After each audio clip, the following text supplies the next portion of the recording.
We are News New Mexico. It is Tuesday, October 25th, 2011. Jim Spence is here. I'm Michael Swickard. We have Rachel Pulaski, our researcher, here in studio. Website, newsnm.com.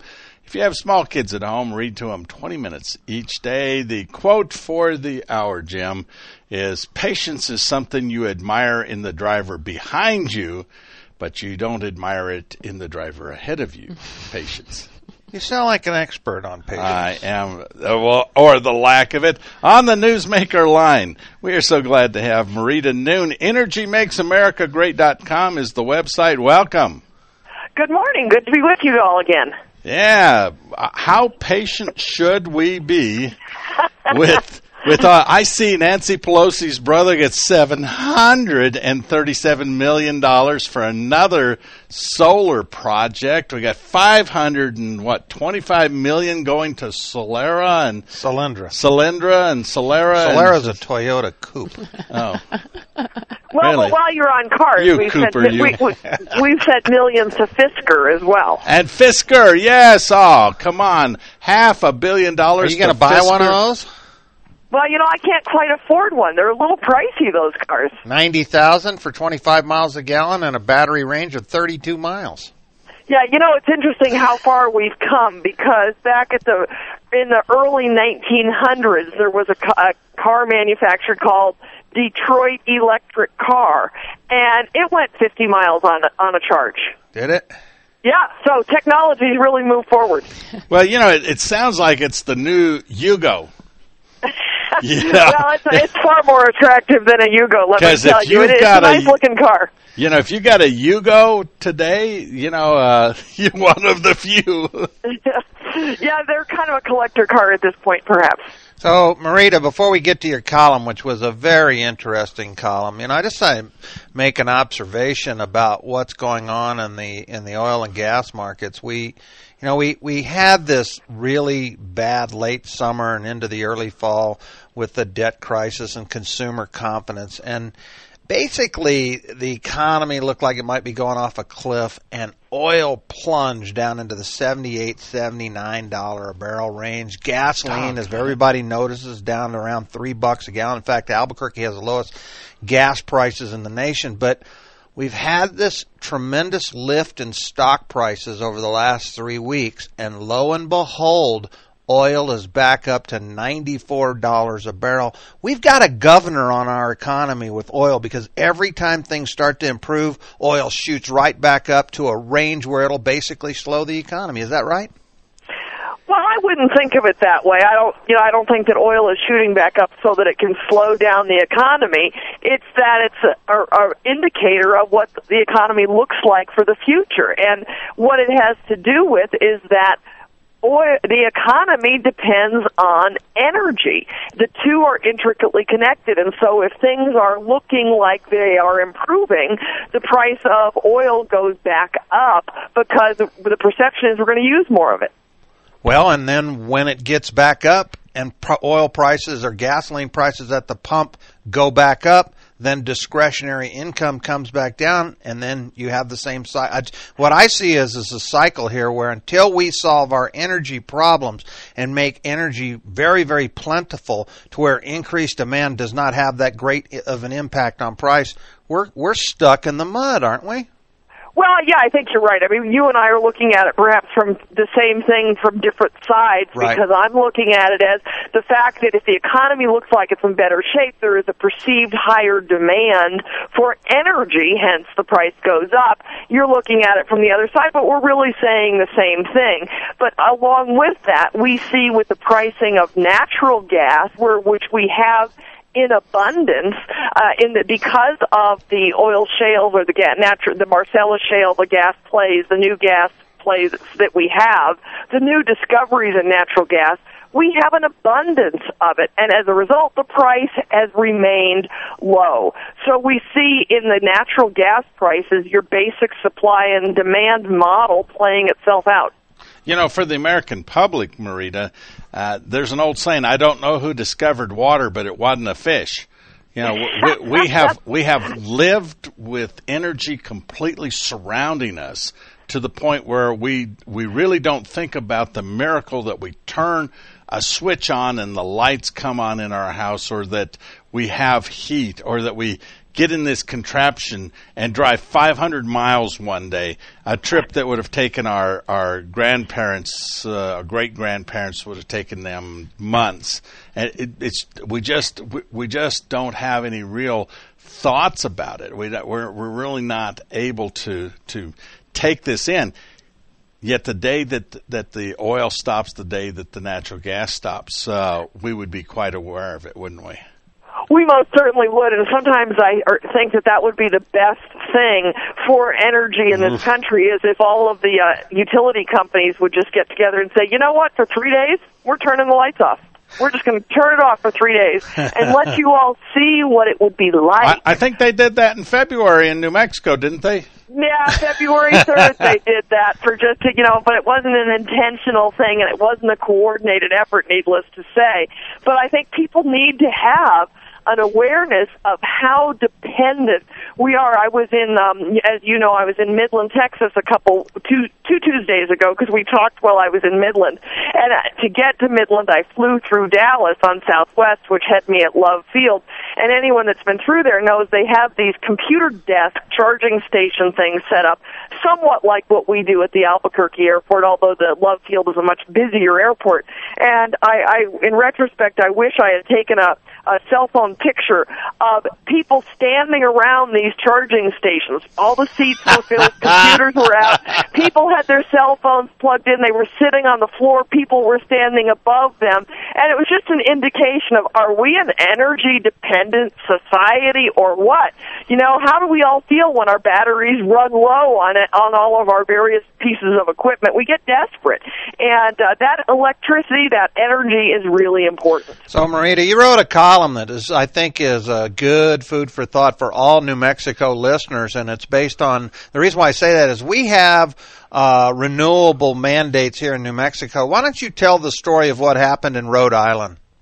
Well, the reason I did this story on Rhode Island is to indicate what kind of craziness government is going through to try to meet these renewable ideas, these green energy ideas.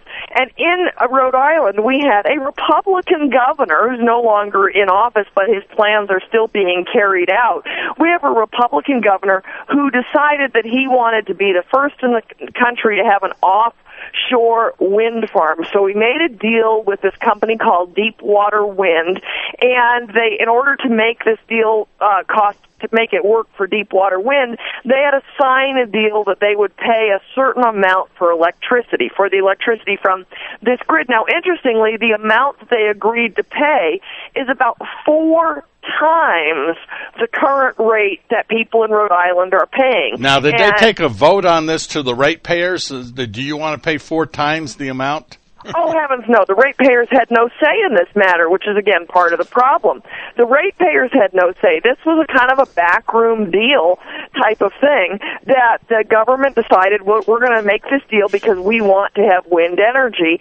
Meanwhile, while they're making this deal, the price of natural gas, as we were just discussing, went down. And therefore, the Public Utility Commission in Rhode Island lowered the price. They approved a rate decrease. Now, how often do you hear a rate decrease? But they approved a rate decrease because the price of natural gas, the source fuel, went down. Well, we always hear wind is free, wind is free, wind is free. No, wind is 4 times more than the price of natural gas. And this Rhode Island story gives us a really clear picture of that. So the Public Utility Commission killed the deal. They said, no, this is not commercially reasonable. We can't make this work. This doesn't work for our ratepayers. So the Utility Commission turned it down. That angered the governor and the legislature because they wanted this deal to go through. So they made a new rule late in the evening towards the end of the legislative session, and I know this will ring true to people who track the New Mexico legislature, that they tucked this deal in at the late in the night that basically forced the Public Utility Commission to now go back and reconsider this plan and then approve it. I mean, there's this whole list of shenanigans that has gone on. There's certainly shady dealing, and there may be outright corruption. I'm not an investigative reporter, so I don't have the wherewithal to really go to Rhode Island and dig deeply into this situation. But if nothing else, it's something that ratepayers need to be aware of. This stuff goes on, and you have to ask yourself, why do they have to try so hard to make this stuff work? Because they've been bribed.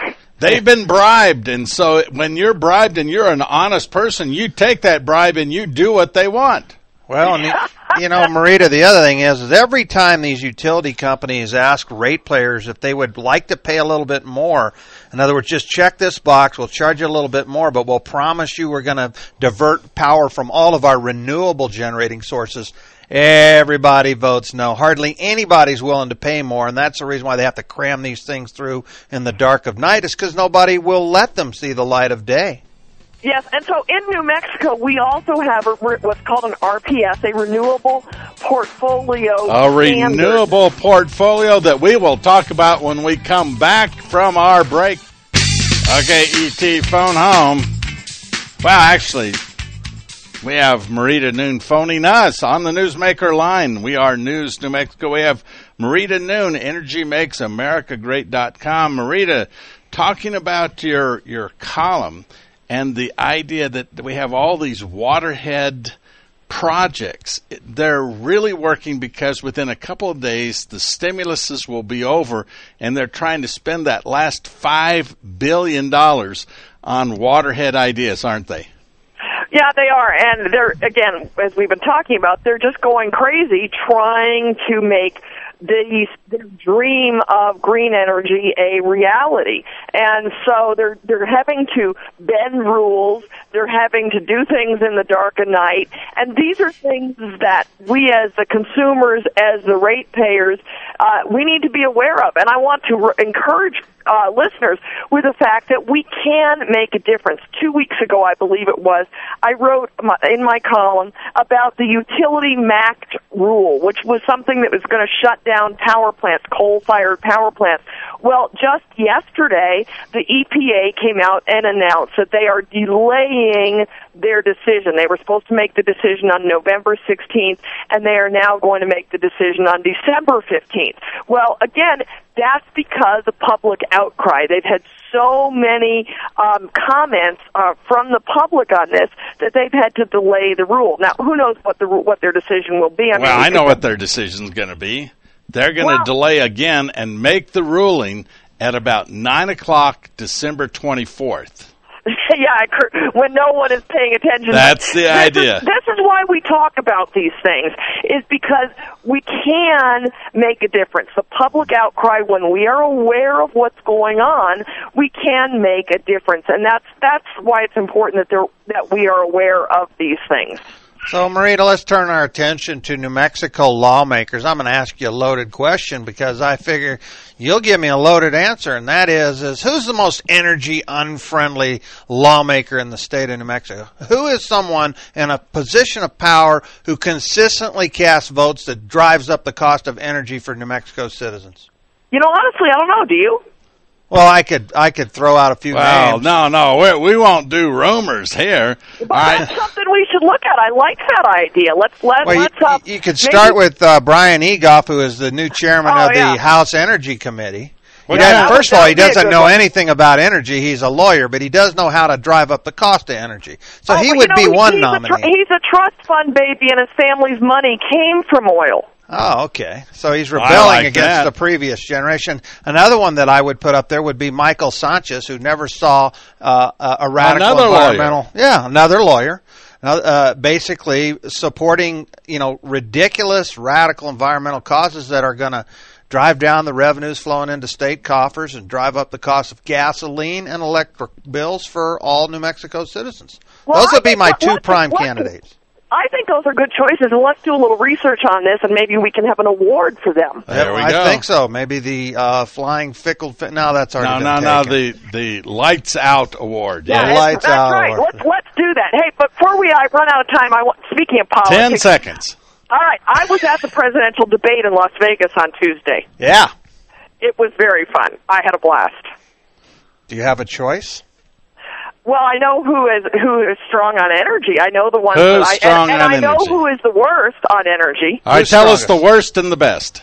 The best would be Perry and Kane, and the worst is Romney.